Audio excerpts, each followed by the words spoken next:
Good afternoon, ladies and gentlemen. You have tuned into the Rebel News live stream. I know what you're thinking. Where's Ezra? Ezra's alive and well and doing just great, but he needed to work on a special project today. So in his place is me, David Menzies, and my lovely co-host, Sheila, the She-Devil Gun Reid, on a Monday, September 28th, 2020. How you doing there, Sheila? David, I'm great. You got a haircut over the weekend. It looks really good. Yeah, I did, and I think it's interacting with the photosynthesis or something like that. So, thank you. And I love your hair. It's that wild yet controlled look, you know. I think you'd pay a lot of money for that at some some Yorkville hair salon down here in Toronto. Yorkville's kind of our version of Rodeo Drive. Much too expensive for me, so there you go. People will be asking you, Sheila, what's your secret? But like I said, usually we do this gig on Tuesdays and Thursdays. Ezra does it Monday, Wednesday, and Friday. But we are always so happy when Ezra gets on the bat phone and asks us to fill in at the last minute, because we just love doing this, don't we? And I think this is the time of the show where you tell people what it is that we're actually trying to do. Yeah, Ezra messaged us late last night and said, hey, can you guys fill in the morning? And I thought, yeah, of course, definitely. I mean, it's the easiest, quickest, funnest hour of the day, and it helps, break up the sitting here in my eyes getting buggy from reading access to information at my desk. But yeah, this is it's a chance for our viewers at home to interact with each other, which is fun. I pop into the live stream before it even starts, and there's usually, a couple hundred people waiting for us to come on air all the time. And they're all talking back and forth and chit-chatting with each other. But it also gives us a chance to interact with each other. One of the reasons I almost never, ever, ever, if I'm able to, I never turn down the opportunity to host a live stream with you because it's fun. But it also gives our viewers a chance to support the work that we do through something called a super chat. YouTube takes some, we get the majority of it. And at the bottom of the live chat, you can hit the little $sign, throw some money in there, pin it to the top of the screen. If you do that, it'll highlight your comment, and you can put a comment in there. You can put a question in there. Something you just want David or I to read. Some of our regular super chatters use it to market their own things that they do, like Proud Boys does that. People vs. Predators does that. It's a good use of your marketing buck. Or you could direct the show, get the show off track. But it's a way that you could support the work that we do here at Rebel News completely willingly. We are fiercely independent, and to protect our independence, we can never take a dime from Justin Trudeau. And it's how you know that you could trust us when we're critical of politicians. We're definitely not in their pockets. And Sheila, what always grinds my gears is that there's certain snobs in the media party that go, look at that, Rebel News asking for money or begging for money again. But as Ezra, our boss, once said in a meeting, this is the most honest way to fund an organization, isn't it, Sheila? Give the person a choice. If you want to donate, great. If you don't, hey, that's okay. We understand. But these snobs in the media party that denounce this way of fundraising, they are, as you said earlier, getting direct checks from Justin Trudeau. Getting direct checks from the Canadian taxpayer in an involuntary manner as far as the taxpayer is concerned. So I have absolutely no problem at all reaching out to our wonderful supporters and asking for money, because the choice is completely in their hands, as opposed to, the CBC, the magazines, the newspapers that just do a direct withdrawal from your paycheck every 2 weeks. I think some of them feel entitled to tax dollars to support the work that they do, because their work is just so valuable to Canadians, that those Canadians who, it's almost like a class war thing. Those Canadians that out there who don't want to pay for us, they're a bunch of rubes, and they don't know what's good for them. So we have to get Justin Trudeau to give us their money so that we can continue to produce things that they don't want to see or read or consume. it feels sort of classist when they do that sort of stuff. That's what I think. And the rest of them feel like a bunch of welfare queens looking down their nose at people who are taking minimum wage jobs for survival. It's, you could support us, you could not support us. We have a lot of free content too that, if times are tough and you're unable to donate, that's great. There's most of the content that I produce and that you produce, it's free. This is free right now. If you don't want to donate, don't donate. But the other side of the media party here, like the other side of media in Canada, you've got the independent media and then you've got the other side. I mean, they just can't figure out why they're failing, why nobody wants to buy their stuff. And Justin Trudeau is preventing that market correction by giving them bailout money. I mean, there's a lesson here that they need to learn the hard way, and they're not going to learn it because Justin Trudeau is giving them everybody else's money. And you know something, Sheila? On Saturday, I was covering the Yahoo Nation protest. We can talk a little bit about that a little later on.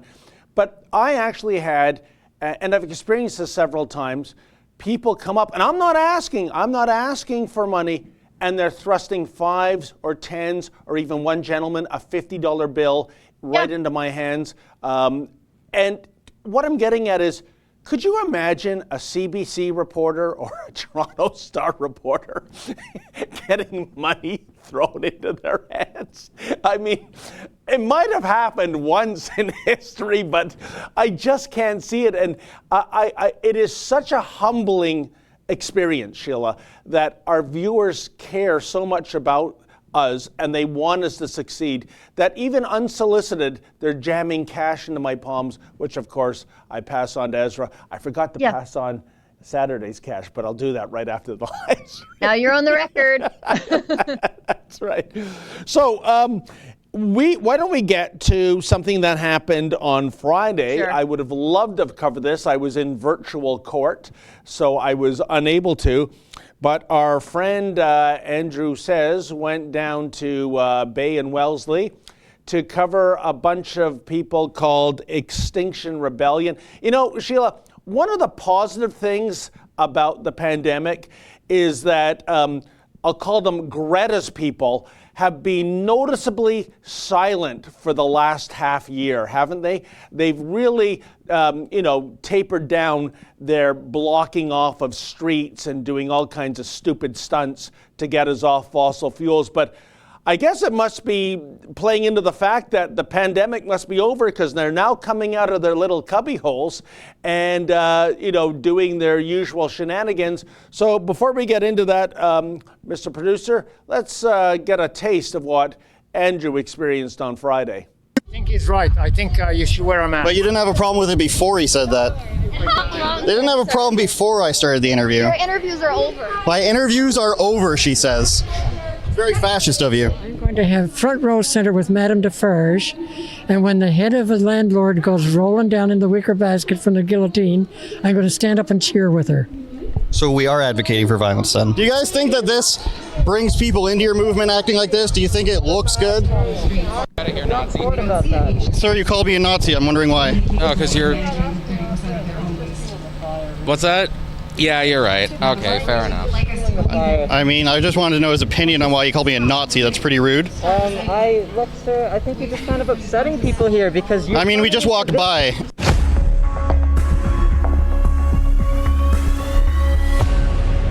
What's up, you guys? This is Andrew. We're down here in downtown Toronto, an Extinction Rebellion protest. We're going to see what's going on. They're blocking off the roads. What kind of demands are they making? What are they doing here? Let's go find out. Can I ask you what you think about the protest going on here today? It's for a good purpose. I like it. It's a really good thing that they're doing. What do you think the goals are of the protest here? Just to bring awareness to the issue and, draw attention to it. Well, we just got here, so you mind filling me in on what the main issue is they're protesting for? Just what kind of goals, what kind of accomplishments, any legislation we're looking to accomplish here? Well, yeah. Well, first you have to get the people rallied up for the cause, and then that will translate into legislative. We just got here. Can you give us more of an idea what's going on here, what everybody's talking about, and what you're doing here? Okay, so basically we're fighting for a just recovery after COVID, so we don't want things to go back to how things were before COVID. And also it's a climate strike, just against climate change and like global warming and all that stuff. So when you say go back to how it was before COVID, what do you mean by that? Generally, we did recognize that there were, like in terms of emissions during quarantine, specifically at the beginning, emissions did reduce.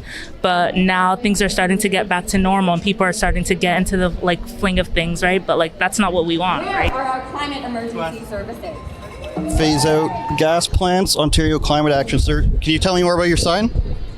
Yeah, we're working to phase out Ontario's gas plants in order to allow Doug Ford to meet his 2030 climate target.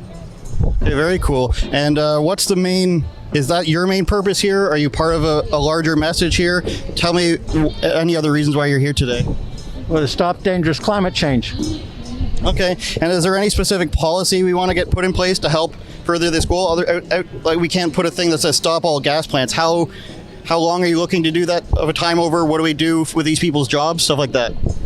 Well, we want Premier Ford to shut down all the gas plants by 2030.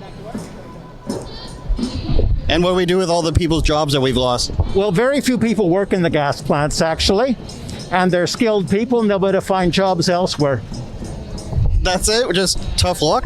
Okay, how are you going to heat your homes? It's a stupid question. Okay? Now, it's a stupid question. How are you going to heat your homes? And the thing is that you got to heat your homes. Now, I agree climate change is real, okay? I agree with that, okay? It's happening. And the thing is that, but the problem is how do you get rid of it? It's like, this stuff is made from it. Do we have any ideas of what kind of legislation or anything that we could do, any more limitations? Well, yeah, you could, most of it's coming from the upper corporations, and right now they have a very loose grip, so I think regulation should be on them rather than on everyday people, because you're not going to solve climate change with recycling or riding a bike or that. It's more of a collective issue, collective action. What about a collective issue. Sheila, there's so much to unpack there. I'll go with my five takeaways. You tell me what your takeaways were too. We'll see if we have a meeting in the minds. First of all, I noticed if you ask hard questions, you are a fascist. Secondly, the idea of advocating for violence, that guillotine anecdote, so much for the left's love trumps hate mantra. Third, slurs if you don't like the question, such as Andrew being called a Nazi, and there's nothing to substantiate that. Fourth, the outrageous hypocrisy of campaigning against fossil fuels when they're wearing face masks, signage, nylon backpacks, all made from the petrochemical industry. They seem oblivious to that fact. And finally, those three young ladies not even knowing why they're there, not even being able to articulate. They just know like climate change is bad, and we should be here for solidarity, Oh my goodness. And I mean, the theme seems to be, when Andrew was interviewing that photographer, that emissions were headed in the right direction, but now they're coming back again. So you're advocating the multi-trillion-dollar damage China has done to the entire planet because of the pandemic. That's good for you? Unbelievable, Sheila. Yeah, some of my notes are the same as theirs. The girls who had no idea why they were there, but they had the standard, oh, we're raising awareness. That's always what people say when they're actually doing nothing except annoying the people around them with their whatever thing they're doing that day. We're raising awareness. No, you're raising my blood pressure, and the blood pressure of everybody around you because you're bunging up traffic. The one guy who could not say what's going to happen with those jobs, but he is an expert in what goes on in the gas plants. Oh, there's very few people that actually work in the gas plant. Even if that were true, and I do not concede that it is, because there are a lot of people who are involved in downstream gas production and the whole gas process. But what about upstream? Yeah. What about the people who are drilling and fracking and the construction operators on the drilling leases and the fabrication guys and the welders and the hotel people and the camp workers and the truck dealership guys who sell the trucks for the rig, for the guys, all the economic activity upstream that's created in upstream oil and gas. He doesn't even have a clue about those people, but they're skilled workers. They'll just get a job somewhere else. God only knows where. It's not his problem, that guy. Oh, and Sheila, if I may interject, you know what it reminded me that, that kind of elitism that we saw on display there and that kind of lack of empathy for people actually employed in that industry. What came to mind was 4 years ago, Hillary Clinton basically telling the coal miners of America, your jobs are gone, right? We're going to put a lot of coal miners out of work, right, Tim? And then Tim Kaine's like, shut up, lady. Unbelievable.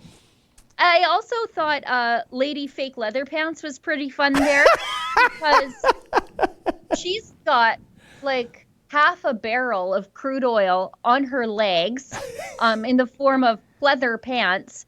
And she's saying, it's not us. It's corporations who are the problems. Yeah. Corporations, the large emitters already have a large emitter levy. It's her. It's consumers that they are going to go after. And she's out there advocating for these extra taxes on large emitters. But she's also part of the problem. I mean, those are her pleather pants. Her friend has a disposable face mask on. Yep. There were face shields. I mean, this is the same kind of stuff that we see when we go to the United Nations climate change conferences, where everyone's like, we got to get off, disposable plastics. And it's like the whole place is a disposable plastic village, this Potemkin village. Everything is just manufactured for the one single use at these UN conferences. Like the facilities are single-use facilities. You see them running diesel generators all day in the instance of Bonn, Germany. When we were in Morocco, they are running the diesel buses all day to keep the air conditioning going. They're watering the desert to cut down on the dust on the fancy people's shoes, while inside saying that, if you don't stop using fossil fuels, you're going to create a drought. I mean, it's just complete and total hypocrisy. And they're so clueless because they want to change the way we live, as in you and I, but not them, because they're benevolent. They're like Leonardo DiCaprio. His politics are right. So it's fine that he has, a private jet and he's on a private yacht while he's telling me that I have to haul bales with a Prius. I mean, it's crazy. And sometimes they're really honest, aren't they? Like the girl who said, we saw emissions go down at the beginning of the quarantine. And what life looked like with everybody out of work, everybody locked in their home, not able to leave. That's what they really want, because that's what their climate future really looks like. That's how we have to live to meet their climate targets. And it's funny, look at their name, Sheila, Extinction Rebellion. What they're actually doing is advocating for extinction. We are a huge cold weather country. We need fossil fuels to stay alive. Forget about our cars, just to stay warm. And secondly, how do you know those pants were pleather as opposed to leather, Sheila? I can't tell. She can't afford leather pants. I'll tell you that right now. She can afford a whole shirt, so she can't afford leather pants. That's why I've always wanted a Chrysler Cordoba from the mid-'70s, Sheila, because you'd get that rich Corinthian leather in those cars, which is something that was mythical, by the way. There was no such thing as Corinthian leather. That came out of Chrysler's marketing department, but nevertheless. Remind me when we're off air to send you a photo of Robbie Picard's car. It's designer Lincoln from the 70s, and the thing is longer than my dually pickup, and it's gorgeous. He took me for a ride in it, and it was like driving around on my couch. What? Yeah, it's crazy. Let's get through some of these super chats before they get away on us. So okay. Lisa Proust gives us $2 and says, Sheila, excellent piece on JT's military plan. I believe you're referring to his military plan to use them to monitor the Twitter accounts of citizens who are just lockdown skeptics. I think that you can see the full document package. I think it's at propagandaplan.com. Correct me if I'm wrong, Justin, but I'm pretty sure it's propaganda plan. U96 gives us $2. Thanks for enlightening Canadians. Is that what we're doing here? Well, I'm glad to hear it. Thank you. John Day gives us $5. NDP leader didn't even want to be in Parliament. Now he's co-prime minister. Isn't that the truth? Yeah. You know, it's hard to listen to Jagmeet Singh be critical of Justin Trudeau when he's the guy propping up Justin Trudeau. Like, he will come out swinging against Justin Trudeau, and it's like, well, you know, Parliament could fall if you actually cared, but he doesn't. Why wouldn't Jagmeet Singh prop up Justin Trudeau? It's not as though this is unprecedented. In the early 70s, the NDP propped up Pierre Trudeau's government for 2 years. And for Jagmeet Singh right now, you think he wants an election? They're broke. The cupboard is bare. I think they would be further devastated at the polls, quite frankly. I'm surprised Jagmeet Singh is still the leader and there's not clamoring amongst those NDP supporters to have a leadership review. I don't get that, Sheila, because there's no there, given that just a handful of years ago, the NDP was the official opposition party, for goodness sakes. So if I'm Jagmeet Singh, for my own selfish self-interest, I'll prop you up. You want 3 years? You got 3 years. No problem. It's the NDP. While I disagree with them on absolutely everything, at least they had a grown-up in charge with Thomas Mulcair, and he knew how to. He had the big left-wing tent. He got outflanked by Justin Trudeau, who basically adopted every single one of his policies anyway. But at least Thomas Mulcair knew how to manage those far left-wing radicals, the BDS, anti-Israel parts of the party, the sickle and hammer parts of the NDP. We know that's what's in their heart, but the outward face of it was never that. That's what it is now. It's they're left of Bernie Sanders. And they're having, I suppose the mask has slipped off the NDP. We see them for what they really are instead of, the Thomas Mulcair, different ideas than the rest of us, but just, like a grown-up in the room. They don't have that anymore. No, you're absolutely right, Sheila. And my goodness, they must have buyer's remorse now getting rid of Mulcair the way they've done, because look what's happened in the ensuing years. Well, and the power that they now wield in Parliament should frighten all of us, because Justin Trudeau basically has to do whatever Jagmeet Singh says to stay in power. It's basically like the Green Party in BC. BC, for all intents and purposes, should have a BC Liberal government, except for the coalition that formed between the NDP and the Greens to form government. And when I say BC Liberals, they're more of like a free enterprise, conservative, liberal conglomeration. They're not Justin Trudeau Liberals, although some of them are. But I know there are some free enterprise ones, especially in the north of the province. But when the majority of people actually voted for a Liberal government there, and then the NDP worked together with the Greens to form government, and now just less than a handful of radical Greens control the agenda in BC. And that's what's happening now at the federal level. And that should be really alarming, because the NDP have some pretty crazy ideas, and Justin Trudeau is willing to do anything to stay in power. Well, that it's so perverse, isn't it, Sheila? I know the other day the Toronto Sun editorial headline was NDP tail wags Liberal dog. And to that I have to say, I thought Catherine McKenna ate the dog. Anyways, go ahead. That's funny, because that's the next super chat. Really? NEC gives us $2. Love Rebel. Thank you, Catherine McKenna. Woof.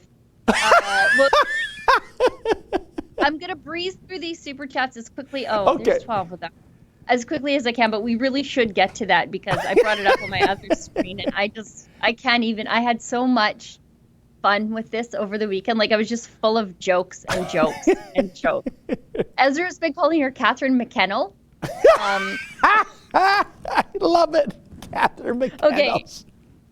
J Man gives us $6.99. Hey, David and Sheila, love watching you guys. Thanks, Sheila, for reinvigorating my Catholic faith. I did not do that. The Holy Spirit did. I just am open about my faith. I'm not ashamed of it. It's part of who I am, and I'm very happy for you. I'm very excited. Good luck in your journey.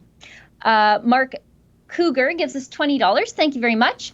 Toronto Sun deleted my comment yesterday on their Facebook page because I commented that their report on the Saturday protest was biased and to stop following the narrative. Cheers to free speech. Thanks, Rebel News. I think, David, you actually had a comment about that in the morning staff meeting today.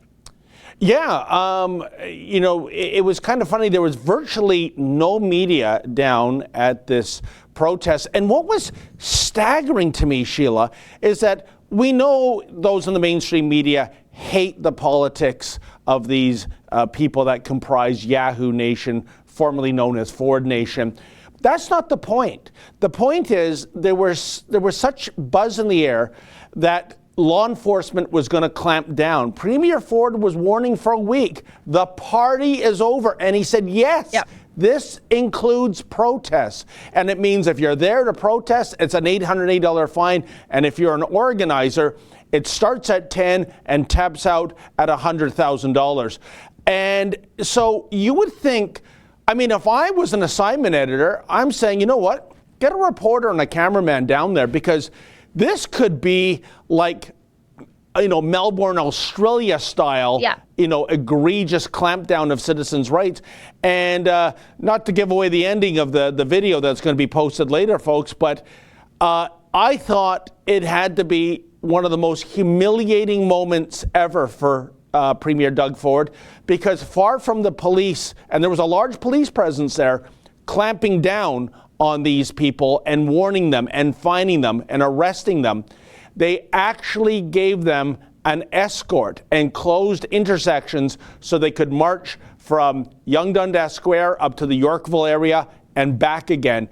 To me, if I'm Premier Ford, I'm like, what?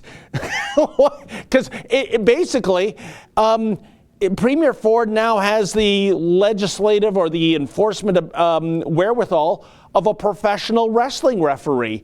It means nothing what's coming out of his mouth now, right? So, Well, it's going to be hard for him to ticket people for things that which he does. Yeah, I forgot about that part of the equation.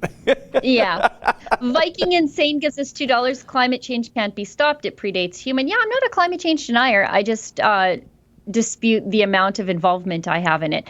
Lisa Proust gives us $2. How many neurons lost by Andrew in the like talk? Yeah, young people use that word as a crutch. I know I check myself because sometimes I do it too. Observer Dude gives us £5. I think this question is for David. Do you think that Antifa girl was telling the truth when she said she used her own hard-earned money to stay in that luxury hotel? I definitely don't. She doesn't have a job. Well, I mean, would you believe anything coming out of her mouth? I'd like to see an accounting. I mean, they raised, as I understand, more than $49,000. That woman, I believe, also on her resume, she has connections with the Tides Foundation. If you're asking me if I believe it, well, maybe she did spend $277 a night. That's the lowest room rate, by the way. And maybe she did not. But if you're asking me as a betting man, which I am, how I would gamble, I would say, no, that ain't coming out of her pocket. No chance. And also what diminishes her credibility, when she purposely fell down and laid on her back while we were being assaulted by all those thugs on that great Take Back Nathan Phillips Square video, and she laid on her back and she's screaming as though, she had just come out of a Shark Tank with multiple bites. Yeah. I'm thinking, what? You fell down on your own accord. I mean, if I'm Meryl Streep, I'm getting nervous right now that we might have a new Best Actress coming into Hollywood. So she lost all credibility with that outrageous performance. So if she can do that, I think she can be accused of being a liar too. Yeah, she was rolling around on the ground like a French soccer player. Well, not that bad. It was bad. Mark Friesen, Grizzly Patriot, gives us $6.99. That's exactly what the Conservative Party of Canada will do. Replace carbon tax with carbon pricing by committing to the Paris Accord. Talk about hypocrisy. Yeah. Why?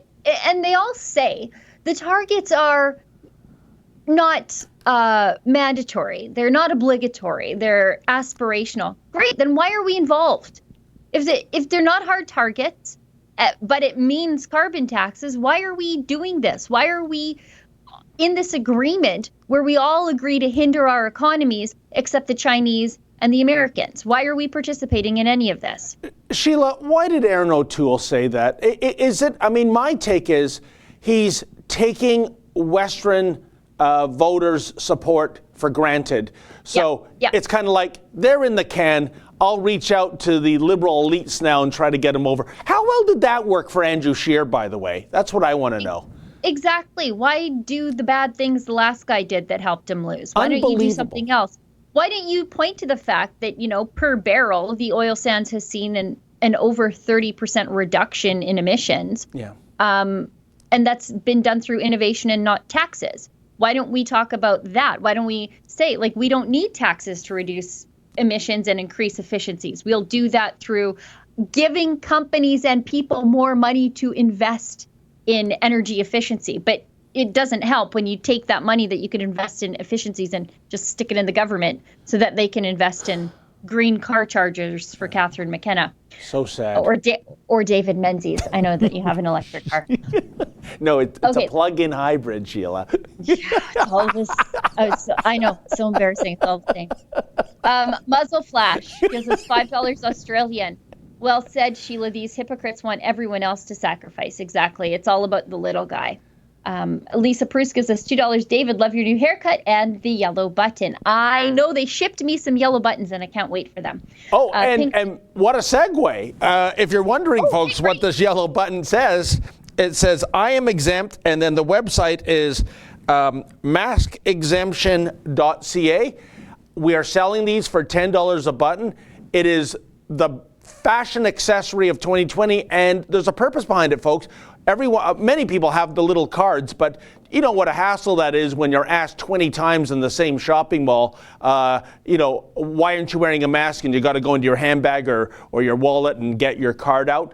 Well, why not have this cloak of invulnerability, rather, on your lapel, just telling people politely, back off, bucko, I'm exempt. There it is, it's right there. And you know what, Sheila? I find it's been working like a charm. So to just get that aggro away from you, $10. And I'll tell you, Sheila, at the Yahoo Nation protest, I brought about 500 of those buttons down to hand out for free. We had a donor who bought thousands of these buttons and wanted them distributed. I wish I brought 5,000 buttons down. They were going like hotcakes. So maybe we'll repeat that in the near future. But in the meantime, if you want one right now in the here and now, maskexemption.ca. I think they're worth every penny because they are both a conversation starter and a confrontation avoider. It's nice and bright. If people are like, oh, hey, where'd you get that? That's awesome. I want one. Fantastic. Now you've met a new friend. That's great. A friend you haven't met yet. But it also keeps the Karens away from you because they're not going to say, hey, why aren't you wearing a mask? Look, Karen, I have this big yellow beacon of leave me alone on my lapel. Read it and move along. I think it's great. Sheila, do you know that there are Karen support groups?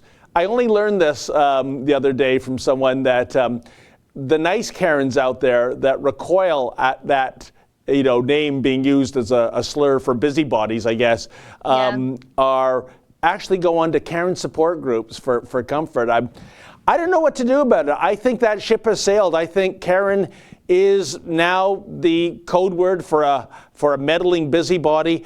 And you know what I'd like to know is that, because it's gaining traction, I wonder if in the years ahead, Karen as a girl's name is DOA. It's not going to be used anymore because of this negative connotation. But I guess I'm just saying this because I know there's all kinds of lovely, beautiful, kind-hearted, intelligent Karens out there. And I'm sorry, but Maybe change your name. I don't know.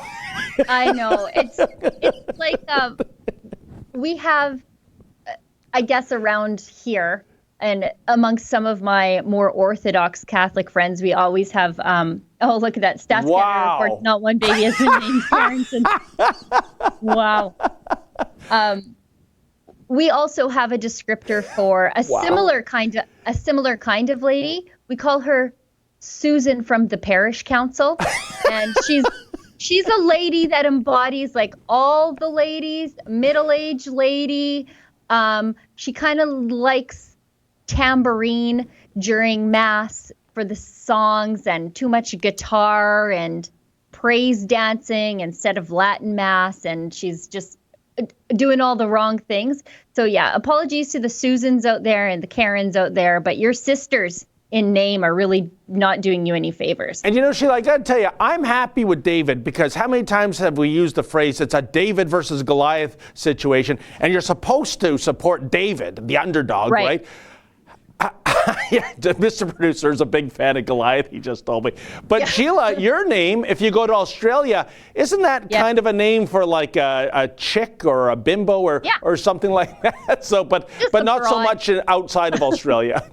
Yeah, just abroad. That's what I am down there, which is fine. I don't meet a lot of Sheilas that are like my age and younger. It's all like everybody had an auntie Sheila. I know I did. That's who I'm named after. But like, there aren't a lot of Sheilas out there. It's just not one of those names that's popular. It's not that old. It's not like Mildred or Glennis or Gladys, that kind of thing, you know. So I've met some young Sheilas, but better than Karen, right?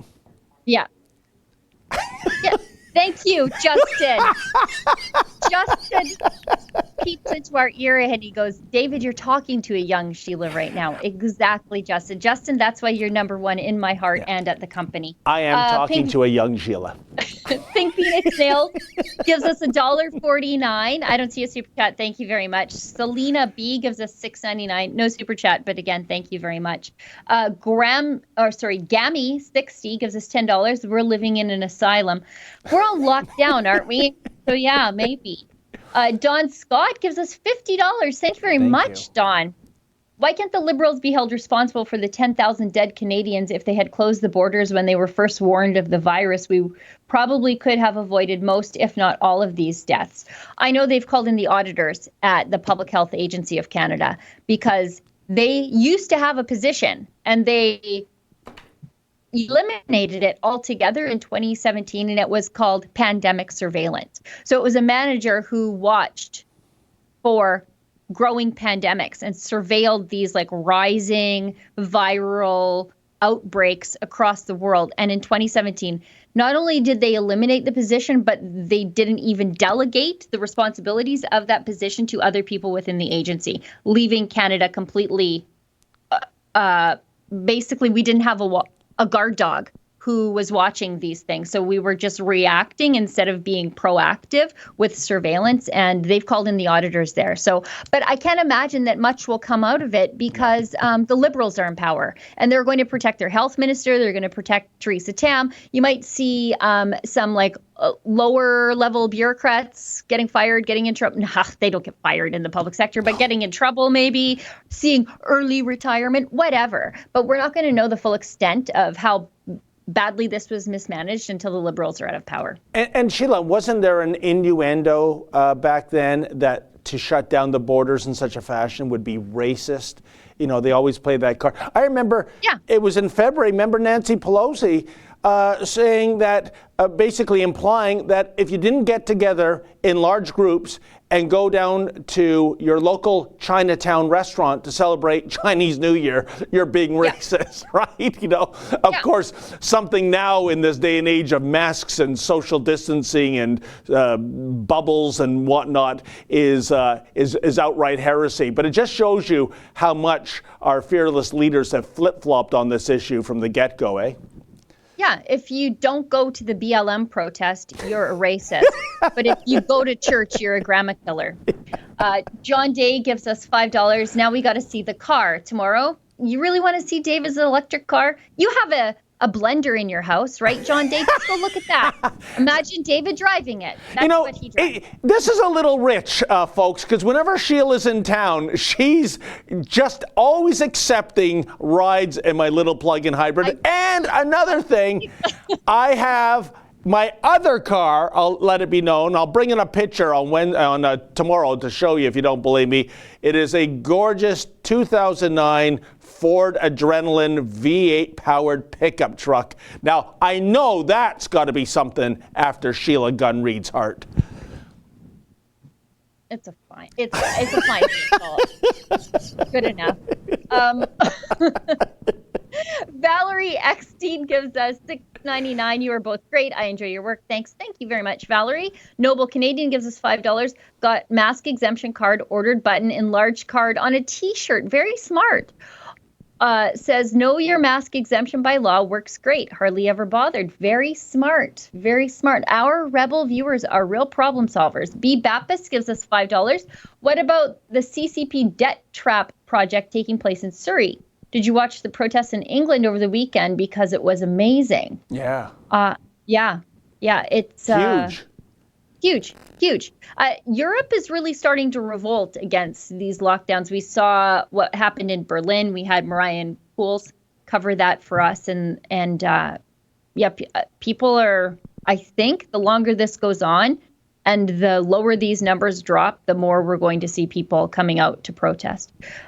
Ken, you have a... How dare you, Mr. Producer? This is the photo of David's car. Yeah. Okay, you know what, folks? I'm bringing in the real photos tomorrow. Yeah, both the plug-in hybrid. And by the way, can I just tell you, it's easy for you out in, Petticoat Junction, Sheila, to mock a plug-in hybrid. But in Toronto, with the horrible traffic and the congestion, by having a plug-in hybrid, I get a green plate, and all that means of any significance, folks, is I get to ride in the HOV lane as a solo driver. I don't have to carpool and do any of that stuff. That is worth its weight in gold. It shaves a half hour each way off my commute, and so that's its role. But when I want to be cool, I get into my Ford Adrenaline. Listen, it's the best of both worlds, folks. What can I tell you? I think the lady doth protest too much. You can take your little green car lane all you want, because I like to drive the kind of vehicle that if I miss a turn, I'll just take the ditch. And I've done that. I actually did that with Keean and Ezra in the car somewhere near Calgary. I missed a turn. I'm like, you guys hang on. Boom, boom, boom through the ditch. And I made my turn. So it's fine. Well, were you able to do that with your Subaru Brat, by the way, Sheila? Was it that rugged an off-roader too, or because see, folks, not at all. Sheila and I truly connected in Israel when she told me that she owned a Subaru Brat. Yellow. Yellow, the classic yellow. Wow, yep. That is a quasi-classic dream car of mine. I want to obtain. It's in my bucket list. But I digress. Go ahead. It was in mask exemption yellow. Yes. Ken Tate gives us $10, says climate change, the campaign is a big fat lie. One word, nature. Menzies, I love you. I love you. And oh, David, I love you. Oh, wow. That's nice. Viking Insane gives us $2, said 1970 AMC Gremlin. That's a real car. You know what? I'd like to own one of those. I'll tell you, when I was covering the automotive beat, Sheila, and this is a story dating back from, I guess, more than 10 years ago, there was a resurgence in popularity of so-called nerd cars. The AMC Gremlin would be in that department. The Eagle Wagon. Yep, the AMC Pacer, right? And basically it's because, folks, the iconic muscle cars out of Detroit, the Camaros, the Mustangs, the Barracudas, the Challengers, etc.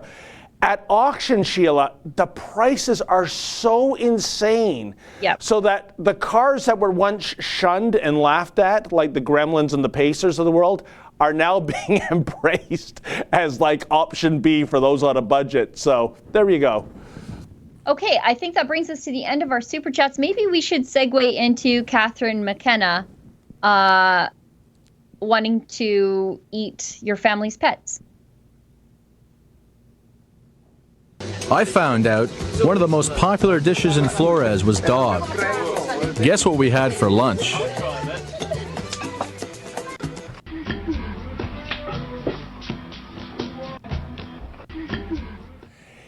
I'm kind of torn about this, Sheila. If you're in a country, right, where, it's very odd, the hierarchy we have of animals that we eat and animals we love and we're not supposed to eat. And, Lady Manzoid, when she screamed at me for once having a horse meal, which was one of the best dishes I ever had, an executive chef made horse for me. It was back in the Sun News days.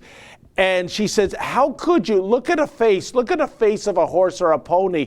And I said, excuse me, Miss Lamb Chop, is there anything cuter than a lamb when it comes to Old MacDonald's farm?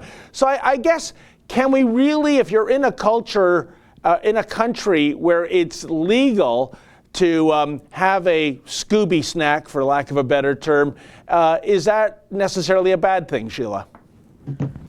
Look.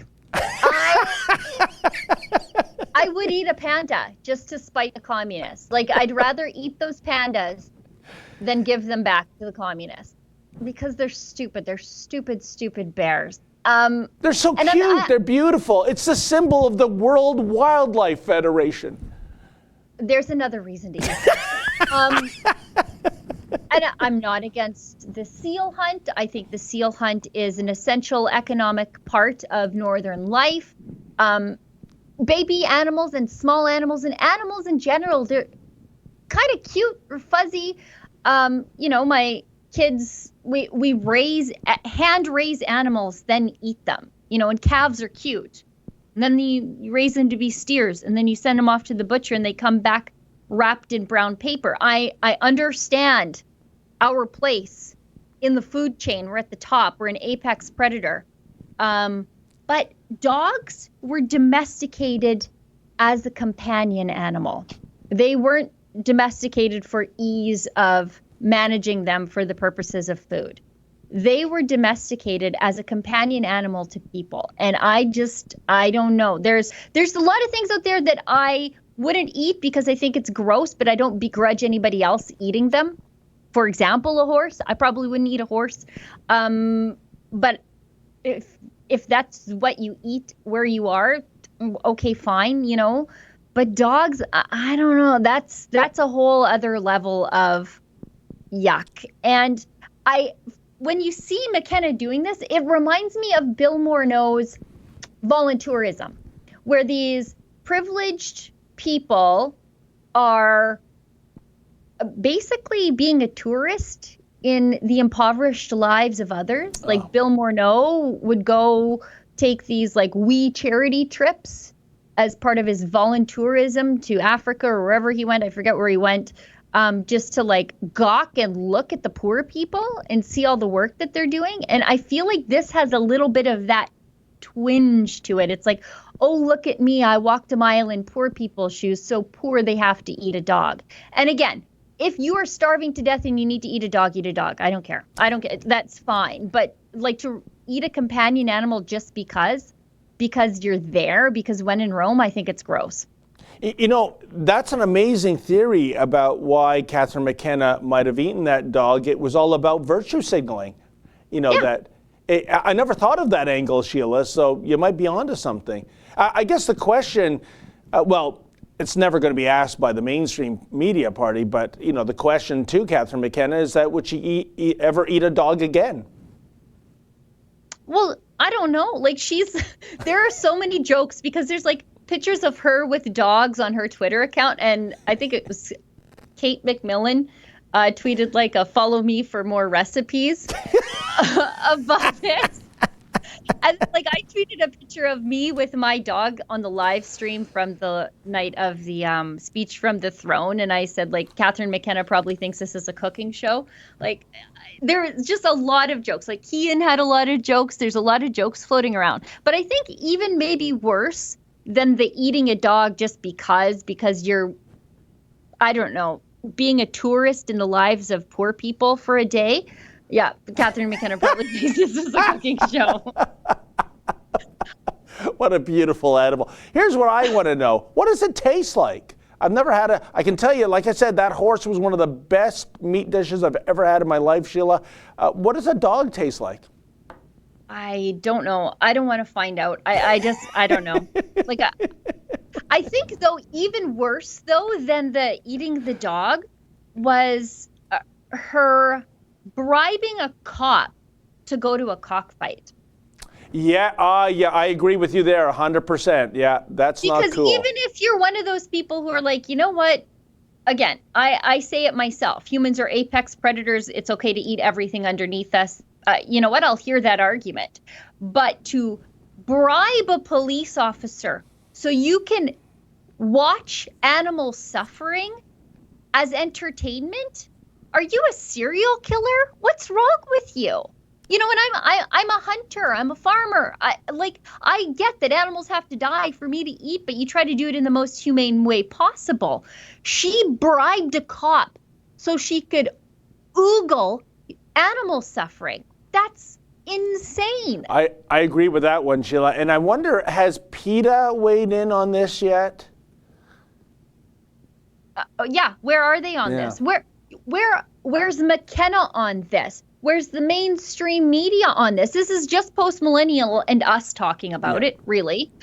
The mainstream media isn't even talking about it. And they make a really good point. It says, cockfighting, a violent gambling event wherein two roosters are put in a ring to fight to the death. And often they have like blades or knives on their heel spurs so that they can really damage each other. It was made illegal by the Indonesian government in 1981, 14 years before McKenna traveled there and bribed a cop to look at it. What is wrong with her? Why hasn't she had to issue a statement? Why isn't the mainstream media following her on her morning run? This is not a $16 orange juice. This is like her admitting to bribing a cop so that she can look at animals tear each other apart. For the purposes of gambling. And nobody in the mainstream media seems to care. They're just turning a blind eye to it. But you better damn well believe if this were a conservative, holy moly, this would be in the news cycle for a week. That's the thing. Yep. She's one sick puppy. See what I did there? I did. Thank you. We've got a couple more super chats. Kurt Koenig gives us $2. What is Ezra's email? Made a shirt for this. Just send it to tips@rebelnews.com and it'll end up in the right place. MEC gives us $2. The rooster's fighting too, just so wrong. Yeah. I mean, roosters, they're horrible. They'll attack you on a good day anyway, but to like affix sharp objects to them so that they can damage themselves even worse, so that the gore is worse and the suffering is worse. And you placing bets on the rooster who wins, that I don't know. Again, this is enjoying animal suffering is what starts serial killers off. Like that's usually where serial killers start. And Catherine McKenna bribed a cop so she could see it. In many cases, that is true. Yep. Mm-hmm. Theo, local loaner, gives us £5. The media have said the U.S. wildfires are caused by climate change. What's your response? I don't know. There's a lot of climate change arsonists getting arrested for this stuff then. Yeah, and also, and you discussed this on a previous show, Sheila, those states that are having these terrible wildfire problems are the ones that don't believe in any kind of forestry management whatsoever. And that sets up the perfect storm, if you will, for a major forest fire to occur. Yeah, I mean, we've got the perfect confluence of things. We've got left-wing agitators starting arson, like starting fires using arson, and then we've got a lot of fuel in the forest because the left-wing states are not participating in proper forest crop management. And let's not forget the person who let off fireworks at a gender reveal party in the forest too. Not a good idea, folks. And then what did she say? Something about toxic masculinity. The lady who started these gender reveal parties said that the one that started the fire with fireworks was an example of toxic masculinity. When I would suggest that gender reveal parties are toxic femininity, like the whole way through. It's just, get a handle on your wife. If she wants to have a big gross gender reveal party. It's time to intervene on your wife. Yeah, It's a gender not good. reveal party is basically the social live, isn't it, Sheila? Yeah, exactly. You know what, though? We have 5 minutes left in the show, and maybe we should get to some footage of Keean in Ottawa, because I was talking about this with my mother-in-law. Keean goes to Ottawa and just like rips it up, does a ton of journalism. He's on the ground there for a day, and he's getting politicians going in and out, working really hard. There's a whole gaggle of journalists who work exclusively in Ottawa. Most media companies have an Ottawa bureau. Yeah. So why aren't you seeing this other stuff, this sort of stuff from the other journalists? Why do we have to fly Keean in from Calgary so he can rip it up and ask these questions? Well, it's because the media party won't do it, even though they have journalists on the ground there. And we're asking tough accountability questions, and that's why they won't let us into their stupid bureau. But that's the thing, their Sheila. Press gallery. They won't do it because they're being paid not to do it. Yeah. I mean, that's exactly what's happening here. Yeah. They are being paid by Justin Trudeau, subsidized by Justin Trudeau, to not do a very good job at all, to not ask questions, to smile and wave when you see a politician going into an important meeting instead of grabbing your microphone and asking a question. And so, yeah, obviously, when we send our bright young reporter all the way across the country to eat their lunch, half of it is jealousy and half of it is self-protection, why they don't want us involved in the media party press gallery. Occasionally they'll ask a tough question like, Mr. Prime Minister, are you worried about burning out during this pandemic? Or, Mr. Prime Minister, the nation wants to know, what shampoo do you use? But enough of that. Let's check out what Keean had to report.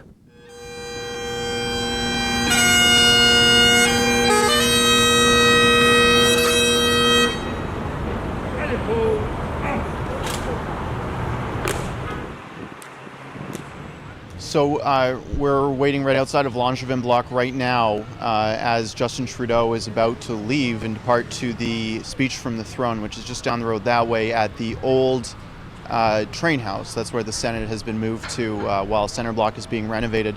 This is the door we expect him to come out to into his vehicle, and I want to ask him a very simple question. I want to know why he and his ministers, Minister Guilbeault and Minister McKenna, have very specifically talked about censoring the internet, censoring digital media, and if there is some sort of plan for his government to do that, to double down on his current efforts, and maybe something new is coming out of this throne speech, to censor the internet, to censor social media before the next election, which could come as early as tomorrow. What's interesting right now actually is that currently across the street from Langevin Block, there's a pretty large protest that's growing.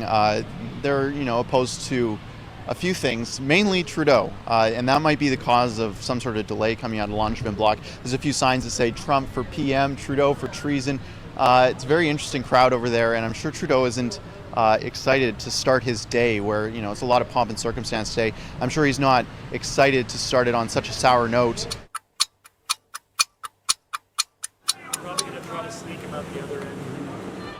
You didn't start speaking up about China until you lost your UN seat.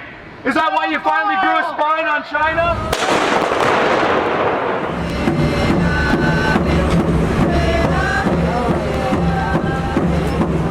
So we're here at the speech from the throne. Dignitaries are coming in and out, and there's lots of people gathered outside. Lots of folks who are opposed to masks, opposed to Justin Trudeau personally, and then lots of pro-Indigenous, Black Lives Matter people. One man had F the police shirt on, which I thought was interesting. And just in the background, while I was interviewing this lady here that you're seeing right now, he said that not all Nazis were bad. I was really confused by that statement. No. Wow. That's kind of like the saying, well, at least Mussolini got the trains to run on time. Actually, Sheila, as I understand it, not even Mussolini under penalty of death got the trains to run on time in Italy. But yeah, that stretches credulity. There were some kinder, gentler Nazis. But yeah, that was bringing back deja vu of the 2019 election campaign in which Keean and I would go to venues where Trudeau was speaking or debating. And man, he mastered the exit out the back door or the servants' quarters like no one's ever seen. Yep. He just does not want to be asked an insensitive question. But on the plus side, unlike crybaby Patrick Brown, the mayor of Brampton, at least we didn't get arrested and charged for trying to practice journalism. So I'll give him that. What's your take, Sheila? Did you see just the sheer number of politicians Keean was able to talk to in one day? Yes. You know, and he's talking to conservatives, he's talking to liberals, and like the ones that are really notable right now. So Infrastructure Minister McKenna, who's lost billions of dollars in projects, and Guilbeault, who wants to regulate now the internet, in that now they're proposing changing the Broadcast Act. So if you were on the internet, you did that to get around the Broadcast Act. So now they're just going to make that bigger and get everybody in it. Yes, the convicted criminal Guilbeault, right? Yes. Yeah. I saw somebody say he should buy a cop car so he knows what it's like to sit in the front of one. And then Keean got the conservative response to it. And he did it by going where he knew politicians were going to go in and out and ask questions. So everybody at home, when you're forced to pay for the CBC, when Justin Trudeau is using your tax dollars to bail out the mainstream media, ask why their heavily subsidized, overpaid journalists are not able to do what Keean Bexte was able to do after he jumped a flight from Calgary. Yeah. Why can't they do it? I suggest, Sheila, because they're being, like I said earlier, they're being paid not to do it. You don't want to bite the hand that feeds. With all the subsidies, without all the bailouts, why are you going to go on a journalistic jihad against Justin? That's not good for business. And they know that. And as I've always said, Sheila, if there's one thing worse than censorship, it's self-censorship. And man, oh man, I have never seen self-censorship more prevalent than it is right now. And it's not just self-censorship. They're censoring their own colleagues at the same companies as them because they refuse to toe the line of self-censorship, like Rex Murphy, like the National Post and Rex Murphy, all of his colleagues writing a letter advocating for his censorship because he refused to not be a free thinker. Yeah.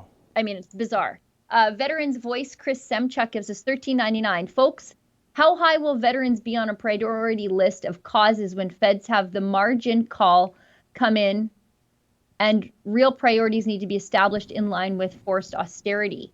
We are marginalized. Well, I think Justin Trudeau gave you that answer already, that even in better times, he said that veterans were asking for more than he was willing to give. So, when there's forced austerity, you're definitely going to be at the bottom of the list because you've already been at the bottom of the list as far as Justin Trudeau is concerned. He could give money to Omar Khadr, but not for a veteran to have her leg replaced. And when you say money, we're not talking chump change. We're talking $10.5 million. And our veterans, the people little Omar was shooting at and throwing grenades at, they're asking for too much. Unbelievable. How we didn't lose the election on that alone, Sheila, is baffling to me. But it's not all that baffling when you look at the state of the media in this country. Moneybags gives us $5, says keep it up. Tyler SB gives us $5. Justin Trudeau, you can stick your New World Order up your rear end. Jack Krauser gives us $6.99. So many masked sheeple. I was gonna go take a vacation in Saskatchewan or Alberta, but apparently they have mandatory masks too now. Is it true? No. In Edmonton, they have mandatory masks. In some municipalities, they do, but you can always get your I am exempt button at maskexempt.ca. In my town, I'm not just outside of Edmonton. I'm quite a ways outside of Edmonton, but in like the bedroom communities of Edmonton, they don't have masks. Mandatory masks. So, I mean, it's easy to get around it if you don't want to be forced to wear a mask everywhere. And I think apparently we are all caught up and it's 5 minutes past the hour. That's fantastic because I hear the doorbell and I think that's our burrito order from the Mexican restaurant. You guys got burritos? Yeah, it's lunchtime in these parts, Sheila. So, folks, what can I say? Thank you so much for tuning in. A super special thank you to all you super chatters out there. We really depend on your money to keep us going, and we are very grateful for it. So on behalf of Mr. Producer and Sheila Gunn-Reid. I'm David Menzies, wishing you a great day and stay sane. We'll see you tomorrow at 12 noon.